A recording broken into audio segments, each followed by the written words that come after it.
tempat saham perusahaan yang dimiliki secara publik dapat dibeli dan dijual baik secara OTC atau luar bursa maupun melalui bursa yang dipusatkan.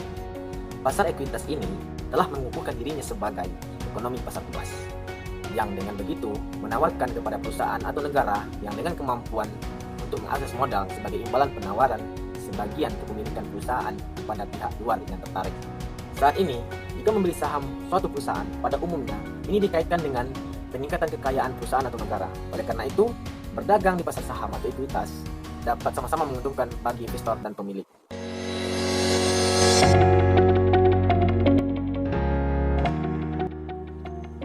Selanjutnya, pasar obligasi internasional adalah pasar yang terdiri dari semua obligasi yang dijual oleh perusahaan penerbit, pemerintah, atau organisasi lain di luar negara mereka. Menerbitkan obligasi internasional adalah cara yang semakin populer untuk mendapatkan dana yang dibutuhkan. Pembeli biasanya adalah bank-bank menengah ke atas dan negara dengan cadangan keuangan yang berlebih. Bank-bank internasional besar biasanya mengelola penjualan obligasi internasional untuk klien perusahaan dan pemerintah.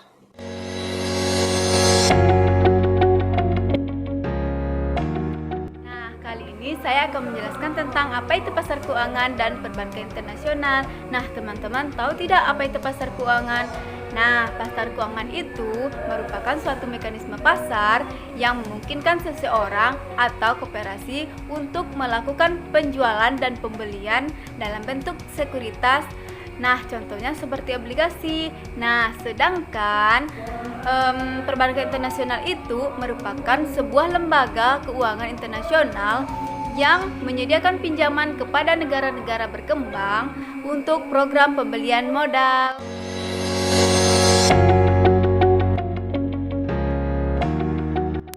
Selanjutnya yaitu dari ketiga konsep di atas, apa pentingnya konsep tersebut bagi perusahaan multinasional? Sebenarnya ketiga konsep tersebut sama-sama penting ya, karena perusahaan multinasional itu dapat mengembangkan bisnisnya ke seluruh dunia. Nah, dengan adanya investor yang membantu perusahaan tersebut, maka perusahaan multinasional itu dapat membuka cabang-cabang atau anak perusahaannya di berbagai negara. Nah, jadi pemasukan negara tersebut juga akan bertambah nantinya.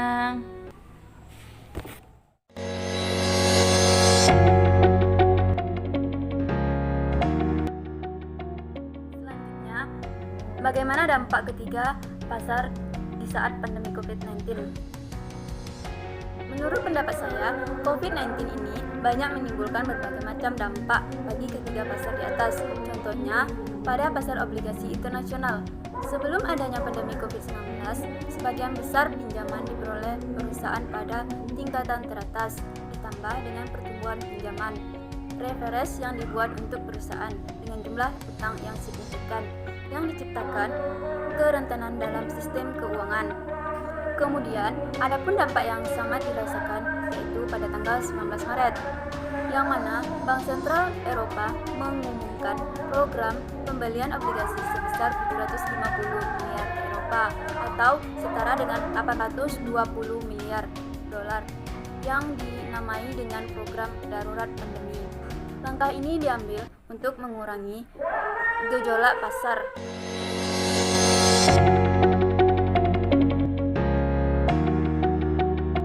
Bagaimana prediksi ke depan terhadap ketiga pasar tersebut apabila wabah COVID ini mereda? Menurut pendapat saya, kemungkinan dari ketiga pasar tersebut akan kembali stabil atau kembali membaik seperti sedia kala. Karena dari beberapa negara banyak yang melakukan strategi-strategi untuk menanggulangi dampak-dampak yang sudah dijelaskan tadi. Selain itu, banyaknya dampak-dampak yang timbul yaitu salah satunya dampak perekonomian, membuat panik investor global dan pelaku pasar mereda. Akan tetapi, imbasnya pasar keuangan global kembali sembringan. Langkah awal pun dilakukan seperti melakukan koordinasi dari berbagai macam negara, terutama juga termasuk Indonesia. Koordinasi tersebut berpengaruh tentang telah mengurangi kepanikan di pasar keuangan global dan harga saham di berbagai negara pun ikut menguat. Serta HSG meleset 9,62% dan ada 6,79 miliar saham diperdagangkan. dan pergerakan saham terpantau meliputi 294 saham mengalami kenaikan dan 100 saham mengalami penurunan dan 107 saham lainnya mengalami stagnat. Begitu juga pada pasar obligasi, permintaan investor asing membeli SBN di pasar sekunder atau outflow menurun. Inilah alasan bisa diprediksi kondisi pasar keuangan, saham, obligasi, serta pasar-pasar ketiga pasar tersebut kembali membaik setelah wabah ini selesai.